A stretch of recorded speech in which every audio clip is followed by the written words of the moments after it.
Joanne Jones here for a special edition of HRTV Rewind. We'll recap the week of a memorable Breeders' Cup. To run a marathon, we know it takes an Ironman, and Johnny Murtaugh and Aidan O'Brien brought one home. Iron gangbuster.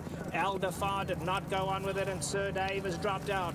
They come into the 3/8 pole now, and here's Cloudy's Knight, the 9-year-old, and Cloudy's Knight is the new leader and kicking on for home now. But now Mastery's hooked out, and here comes Mastery with a shooting speed on the outside, and they have been tracked now. Man of Iron on the outside chasing them from third. Father Time did not go on. Top of the lane now in the marathon, and Cloudy's Knight digs deep, finds more. Mastery on the outside is taking him on, coming of the run on the inside. Man of Iron, these three have pulled well clear of the rest. They are coming inside the 8th pole now. Along the inside, it's Man of Iron, Cloudy's Knight. Man of Iron going to outrun him. They running down to the wire, extremely close. It looked like Man of Iron, but it's only a nose. Cloudy's Knight is right there. Mastery finished up third, and Gangbuster a distant fourth. He's a horse that starts off in the mornings. He's pretty stiff, and there was a couple of vets checking him out this morning just to make sure he was okay. He didn't break very well, but it takes him maybe a half mile to warm up into it. But he was very brave, and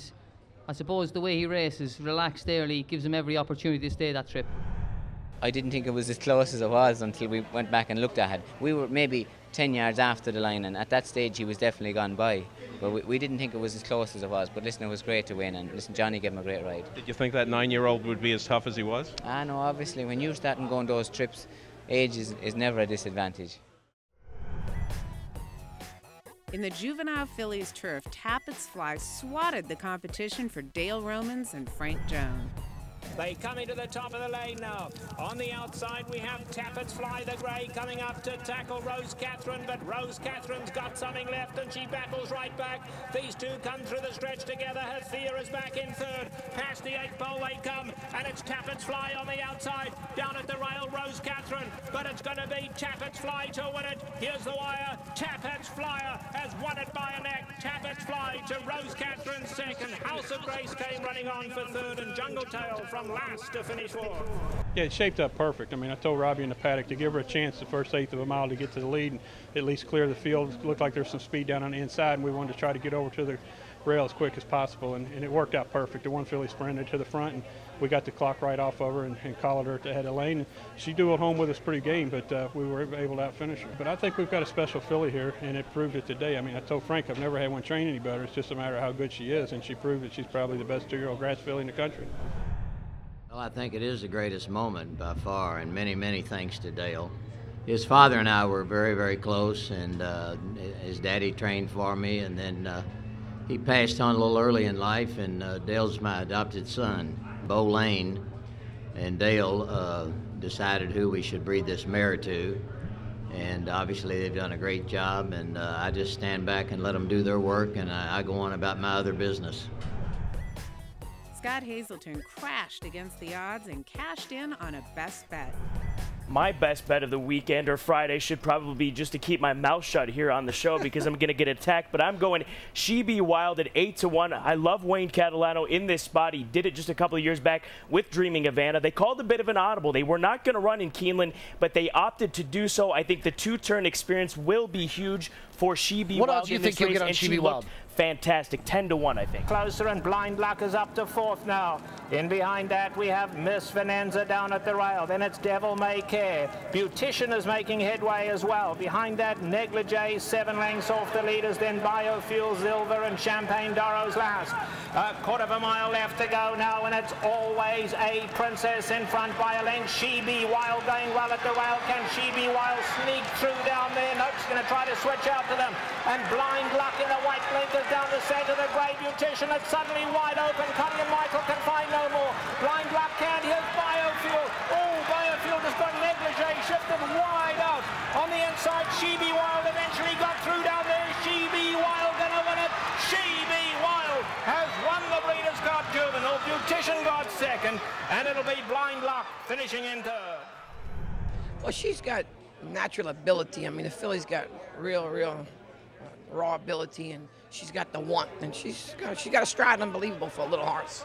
When you see her stride, you see why, why she's she's the filly she is. She's always had a good mind on her. She's always did whatever you wanted her. She's waiting for commands, and she's learning even more now. So she's getting better each race. And we all know that's what they're supposed to do if they're going to make it, the step, you know. They just keep getting better, and that's what she's doing. In the filly mare turf, Henry Cecil clinches his first Breeders' Cup win. On the inside to be a joint second. Dyna Forces right there has Midday in a bad spot down at the rail now, and Midday's going to have to get out of there. In behind that, Rutherian, then Maram. Magical Fantasy now still third last, 6 off the leaders, but they have started to go early here. And then we come back to Pure Clan. Now, Forever Together's taken a while to get going, still has 9 to make up, but she's starting to roll. Top of the lane, and Visitors telling them, come and catch me to win it now. Visitors the leader, a wall of horses chasing her. Midday in the pink cap. Rutherian is in with a shot down the center of the track. Here comes Magical Fantasy and Forever Together getting going late. They come for home, and Midday got a dream run through on the inside. Pure Clan coming with a late run, but Midday is too good, and Midday has won it a length and a half. Well, she's a peculiar filly in that she's got loads of class, a great turn of foot, but she tends to hit a flat spot. And of course it's a worry when a horse comes off the bridle a little bit. But I knew when she hit top gear, she'd respond and find plenty for me. So, and thankfully, you know, she had plenty in reserve when it mattered. I've always sort of dreaded it because I haven't been a great success in it over the years, and to win it certainly lived up to my expectations, the excitement and thrill. And once you've won a race here, you feel you can probably do it again. We have got one more runner to come. But the plan would be to take her back to Europe and campaign the next year in Europe, and possibly come and defend it, hopefully, Churchill next year.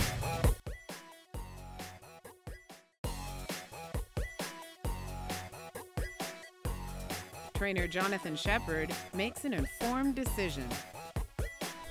Ventura second last, and Ventura's 6 lengths off the leaders, and Avita Argentina as usual, no early speed, she's last, 10 off them. They run past the half-mile pole, still a long shot, Free Flying Soul in front of half a length, Informed Decision right there second. 7th Street on the far side, and Sarah Louise tucked in at the rail in 4th. The grey is Silver Swallow. Alongside of that comes Game Face. Down at the rail we have Only Green, who's been making pretty hard work of it. Ventura on the outside in the pink cap, and Avita Argentina's wound up early. Now Ventura and Avita Argentina, they're coming extremely wide because they have to, but they're coming fast. They have to get to Informed Decision now. Informed Decision kicks on. Free Flying Soul's running a huge one at the rail. Down the centre, Ventura continues to make good headway. They come for home. It's Informed Decision. Ventura can't close the gap. Coming late though. Informed Decision. Informed Decision. 2 for Julian Leperoux. They've won the Breeders' Cup filly and mare sprint. I'm pretty sure we'll keep her in training for next year. We'll give her a break now as we did last year. Probably bring her back somewhere around Keeneland time in the spring. There has been talk off and on during her career that she could do equally as well going 2 turns. She's certainly bred for distance, but she does have a lot of high energy, as you could see from today, and a tremendous amount of speed. You wonder if it would really be taking something away to try to harness that and stretch her out.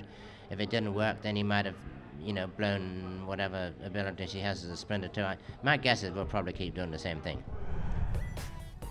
Friday card ends on a sweet note for trainer John Sheriffs. I think Life is Sweet, who loves this track, got a chance to bounce back. There's no Zenyatta in this race.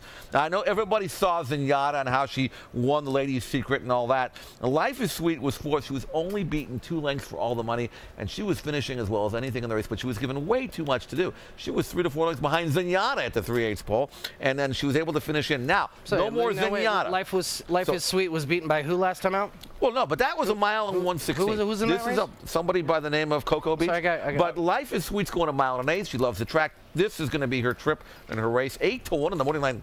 Give me Life is Sweet. We could sit here all night and go back and forth, but just Jewel takes hold of the bit, and there she goes. Careless Jewel doing what she likes to do, and that is sprint away from the field. And Careless Jewel just tugging the rider out the iron. She opens up to lead by 8 onto the backstretch. Lethal Heat is content to let her go on in second. Then it's Rainbow View. Music note between horses. Proviso now says she's got to get a little closer to that leader and starts to come after her. Then it's Cocoa Beat. Mushka is second last. And Life is Sweet is still the trailer. Got to be a good 20 lengths off this leader. No turning back now. Careless Jewel committed to kick on for home. She's still clear by 7 as they run past the 3-8 now, but she's shortening stride. Does she have a second win? Is she going to come again? Right now she's shortened her stride noticeably. Lethal Heat is coming after her. Proviso down at the rail coming on as well. On the outside, Rainbow View. Behind that, Cocoa Beach. Something wrong with Music Note today. Music Note did not fire. Life is Sweet is still last. Top of the lane, Careless Jewel. Nope, she's gone. She can find no more. Lethal Heat, here they come from behind. His Life is Sweet exploding in the center. And Life is Sweet looking like she just joined in at the quarter pole. And it's Life is Sweet. And Garrett Gomez annihilating them in the Breeders' Cup Ladies Classic. Life is Sweet could not have been more impressive. When I saw her swing out wide and start to make her run, I got really excited. I mean, I was just, we were hoping that she could do it, and then to see her actually do it is just, it's just, it's a thrill. I mean, it's what horse players are all about, seeing that.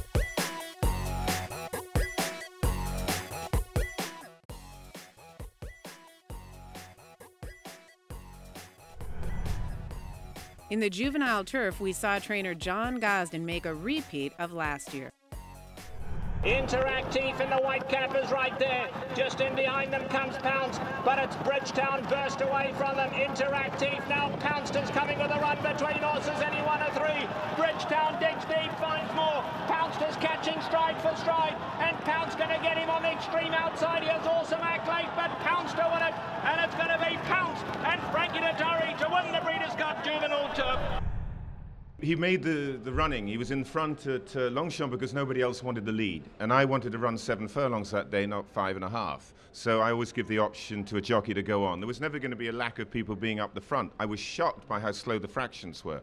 And when I saw them hang the 3/4 up in 12 and change, I knew then you want to be real handy. And what happens with those horses in front, when they come off the bend, they switch leads and they kick and take a length and a half. You haven't come off the bend, you haven't switched. And they can always, Shoemaker did it for years, steal ground there. So you've then got to pick that up and nail them within the 8th pole. But he was in the position, he got the split to do it. California Flag runs wild with and without a jockey, making trainer Brian Corner hold his breath. They come for home, and California Flag's going away from them. California Flag opens up. Can he keep going now? Delta Storm coming home gamely. Cannonball down the center of the track. Got to have her running late, but it's all California Flag. California Flag, Joe Talamo in the ride of his life, in the race of his life. California Flag has won it. When he kicked clear, I was already, I think, celebrating. That's probably something you shouldn't do, but I thought, the horse runs so hard all the time that he was already on his way. As we show you this race back, after the week that you had, I mean, it's got to be extremely special. When did it hit you this morning? What was the first thing you thought when you woke up this morning? Oh, it was just great to have it over, and I mean, we had the instance when he got loose during the week. It was a rough week up to the race, and I was just so happy it was over, and I was at ease, and I had peace this morning, and get to go check out the horse, and it was a great feeling. The Breeders' Cup flashed before your eyes on Wednesday. Doing it on his own, you find a new training style, just let him loose on the track? Yeah, there you get to see him running off there. I was stuck back at the gate where he got loose, and I don't even think I watched him run off. I couldn't bear to watch. I just saw him dodge a couple horses, and was thinking about that phone call to the High Card Ranch, trying to explain what happened and go, hey, there's always next year. You're already thinking all that stuff. It goes through your mind so quick, but he got home safe, and it didn't take much out of him at all. Trainer Carla Gaines dances into the winner's circle. Coming for home, Costa Freedom. Costa Freedom, sensational, did not go on. Crown of Thorns down the center. Gallardo flying down at the rail and dancing in silks. Costa Freedom dancing in silk. Can Gallardo get through on the inside? Yes, he can. Gallardo, Crown of Thorns, dancing in silks. 4 of them hit it together. I believe it was dancing in silks. We came off a year, about 9-month layoff. So we started in just open allowance company at Del Mar.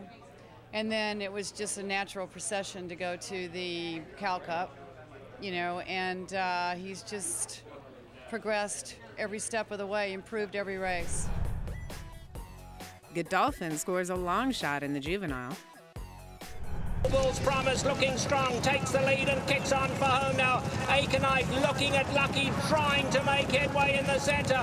Piscatelli running a big one, is trying to come back. Williams getting late as well, but it's Noble's Promise in full flight for the wire. Noble's Promise looking at Lucky on the outside. Piscatelli, Vale of York looking at Lucky. Vale of York, Vale of York in a driving finish.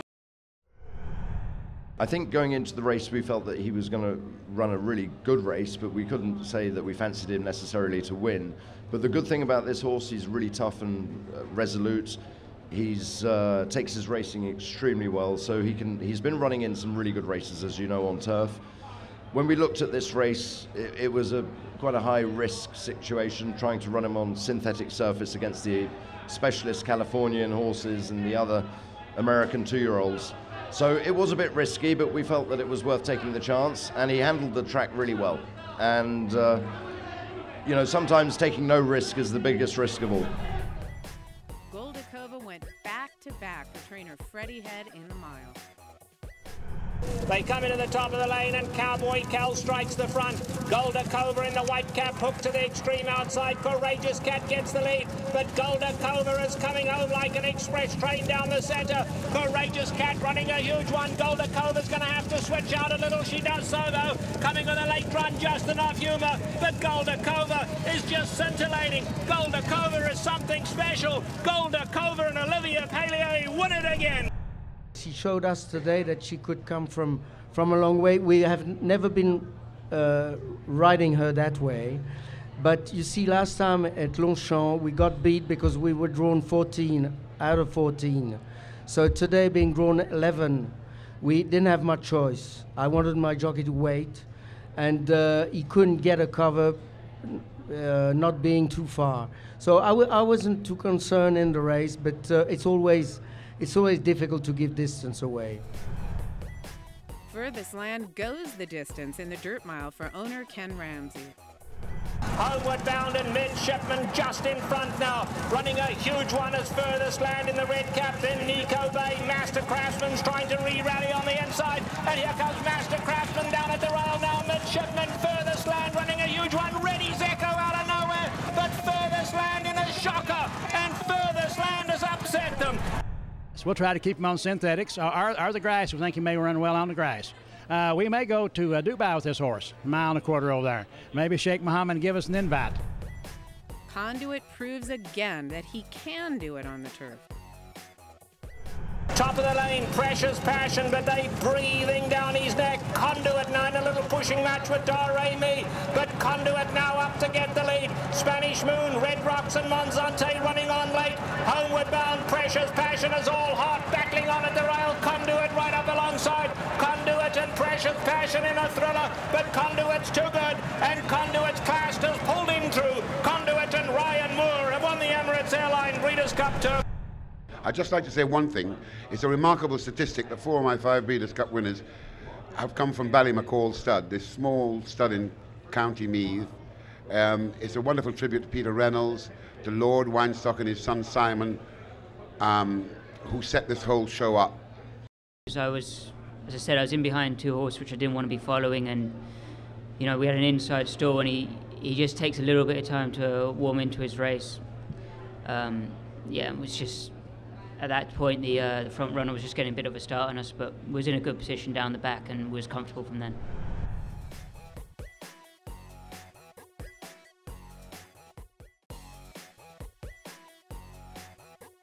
Zenyatta's owner Jerry Moss stops by Race Day America to talk about the big mare in the Classic. All that mattered was what we thought the horse deserved, and after all these works, and we took a long time deliberating this, what she deserved was this placement, this race. And you know, we're aware of the other filly and how great she is, and this is not any kind of competition. We're here, she's not.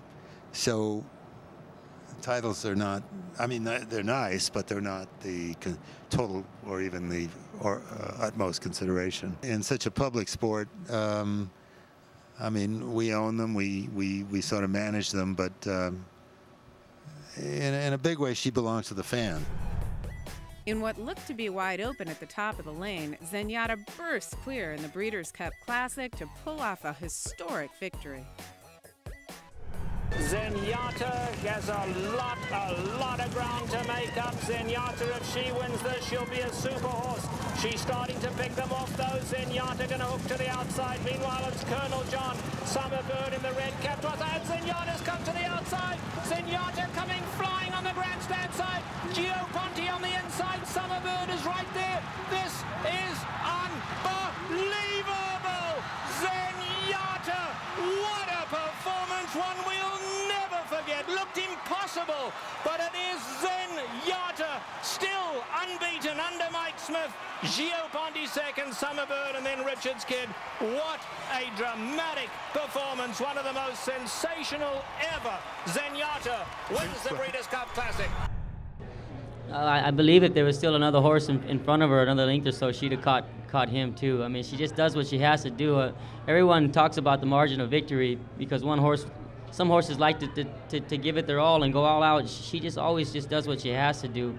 If they run fast, she'll just run faster, and that's just what she's always done. She's never tried to blow the field away. She just likes to get by them, and that's good enough for her. We're over the moon. You know, what can I say? It's had all kinds of opinions on whether we did the right thing or not or whatever it was. I mean, we knew we wanted to do this for her to prove, or we thought that she deserved this chance, and she just performed so beautifully. So the fact that she's back home and safe, and she's got an unbeaten record to go into the history books, we couldn't be happier. We're proud of her.